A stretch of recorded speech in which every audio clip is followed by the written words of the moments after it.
নমস্কার, সবাই কেমন আছেন? পাঁচ ফোড়নের রান্নাঘরে আপনাদের সকলকে স্বাগত জানাই। তো চৈত্র মাস, পাতা ঝরার সময়, সাথে ঋতু পরিবর্তনের সাথে সাথে রান্নাঘরের রান্নাগুলো পরিবর্তিত হতে হয়। এই ভীষণ গরমে ভাতের পাতে অবশ্যই করে তেতো এবং টক থাকে। তো বাঙালি বাড়ির অতি পরিচিত একটি রান্না আজ পাঁচ ফোড়নের রান্নাঘরে শুক্তো। সকলেই করে থাকেন, সবার রান্নাঘরেই হয়। আজ আমি আমার মতো করে দেখালাম আপনাদের। তা কি থাকছে আমি দেখিয়ে দিই। প্রথমে সমস্ত সবজি যেগুলো নিয়েছি আমি সেগুলো সুন্দর করে কেটে ধুয়ে হালকা করে ভেজে তুলে রেখেছি। আছে রাঙা আলু, আলু, সজনে ডাঁটা, করলা, বেগুন, ঝিঙে, বড়ি আর পেঁপে। পেঁপে খুব সামান্যই আছে, কারণ পেঁপেটা দেখলাম নষ্ট হয়ে গেছে। আর আছে রাঁধুনি গুঁড়ো করে রাখা আছে। ফোড়নের জন্য আছে এলাচ, তেজপাতা আর পোস্ত বাটা। তো চলুন দেখতে থাকুন আমার সাথে সাথে। তো আমি গ্যাস অন করে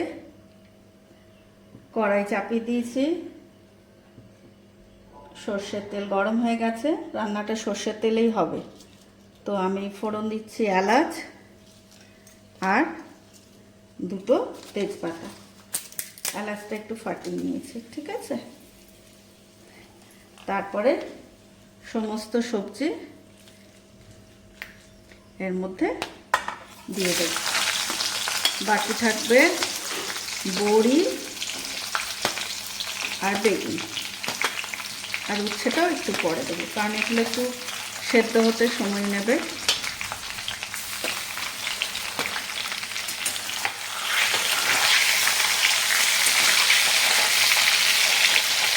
যেহেতু এগুলো ভাজা আছে, আমি আর বেশি ভাজবো না।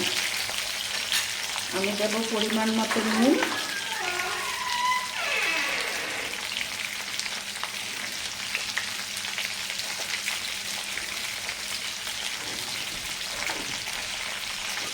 কারণ আমরা সবাইতেই তো একটু চিনি খাই, খুব সামান্য 2-4 দানা।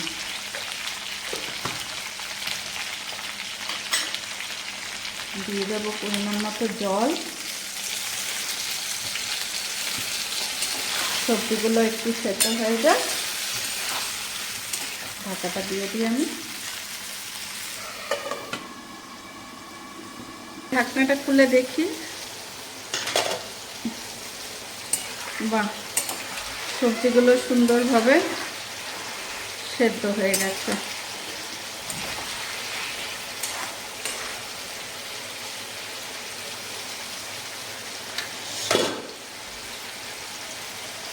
এবার আমি দিয়ে দেবো বড়ি,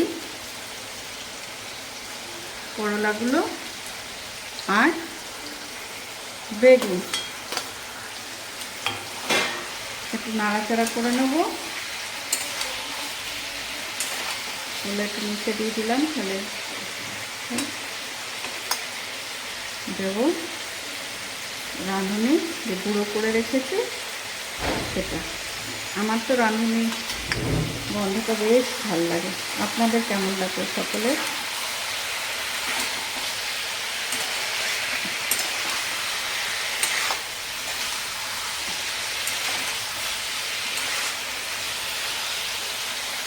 এরপরে দিয়ে দেবো পোস্ত বাটা।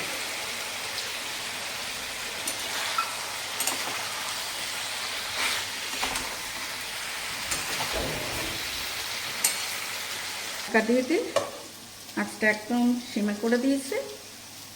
2 মিনিট হতে থাকুক, ফিরে আসছি আবার। শুক্তো বেশ সুন্দর করে ফুটে উঠেছে।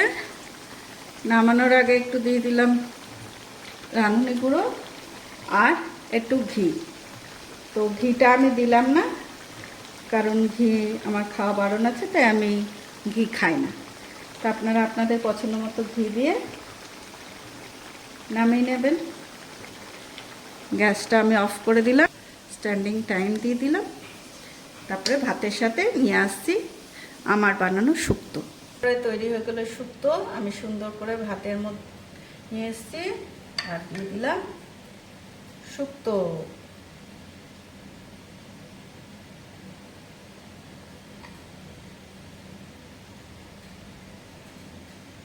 তা আপনারা বানান নিজেদের রান্নাঘরে, তারপরে খাবেন, তারপরে আমাকে অবশ্যই করে জানাবেন কেমন হলো।